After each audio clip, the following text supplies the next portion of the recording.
Dans de nombreux pays, on trouve des plats qui ressemblent à l'okonomiyaki, des préparations à base de farine garnies de divers ingrédients cuites sur une plaque chauffante. Le Japon possède ses propres variations régionales d'okonomiyaki. À Osaka, on mélange les ingrédients directement dans la pâte avant la cuisson. À Hiroshima, en revanche, on les superpose en couches, créant une texture aérée et épaisse. Découvrir ces différences est une des joies de l'exploration de la gastronomie japonaise. Cette fois-ci, j'ai visité Dankuseka Nagoya Station, située à 2 pas de la gare de Nagoya. Ce restaurant est spécialisé dans l'okonomiyaki de style Hiroshima, caractérisé par une texture légère et moelleuse, bien différente des versions plus compactes que l'on trouve ailleurs. J'ai choisi leur plat emblématique, appelé King of Blue Kei. Il comprend une double portion de viande, un œuf, des nouilles soba ou udon, du horumon haba, une sauce épicée et du piment. Je l'ai commandé dans sa version standard, sans modification. Le résultat était un plat puissant mais équilibré. Le piquant en premier plan, la mâche et l'arôme du horumon, et les couches moelleuses qui harmonisent le tout sans odeur excessive. À Nagoya, beaucoup de gens appellent ce style Hiroshimayaki, mais à Hiroshima, les habitants disent simplement Okonomiyaki. C'est tout le charme du Japon. Un même plat peut prendre des formes et des significations différentes selon les régions. Chez Dankuseka, le style est clairement aéré et moelleux. Observez la pâte s'étaler et gonfler sur la plaque devant soi, tandis que l'odeur de la sauce se répand, transforme l'attente en une véritable expérience.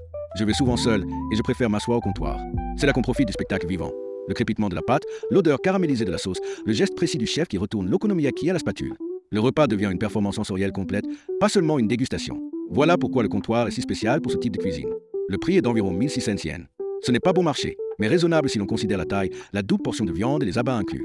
Situé juste à côté de la gare de Nagoya, le restaurant est pratique pour les voyageurs, qu'ils soient en déplacement professionnel ou touristique. Pour les habitants, c'est plutôt un plaisir occasionnel, mais pour les visiteurs, c'est un choix accessible et authentique. Résidant à Nagoya, j'ai visité 5000 restaurants plus de 10 000 fois dans tout le Japon. Avec cette expérience, je peux dire que l'okonomiyaki illustre parfaitement la diversité régionale de la cuisine japonaise. Entre le style mélangé d'Osaka, le style en couche d'Hiroshima et la possibilité de goûter à ce dernier à Nagoya, on réalise combien de visages différents un même plat peut avoir. Cette diversité rend la gastronomie japonaise si fascinante. En plus de la nourriture, je partage aussi les manières de table japonaises, comme la façon de savourer directement sur la plaque ou de gérer son rythme à table. J'introduis également des lieux spirituels et touristiques du Japon. Je publie mes contenus en 6 langues pour que davantage de voyageurs puissent apprécier le Japon dans leur langue. Je publie presque tous les jours. Si vous prévoyez un voyage au Japon, suivez-moi, cela vous aidera à découvrir des adresses au-delà des guides classiques. Si vous passez par Nagoya et cherchez une expérience culinaire mémorable, l'okonomiyaki de style Hiroshima de Dankuseka, surtout le King of Blue Kei, est un excellent choix. Ce n'est pas seulement une question de goût, mais aussi une expérience vivante de la culture culinaire japonaise, juste devant vos yeux.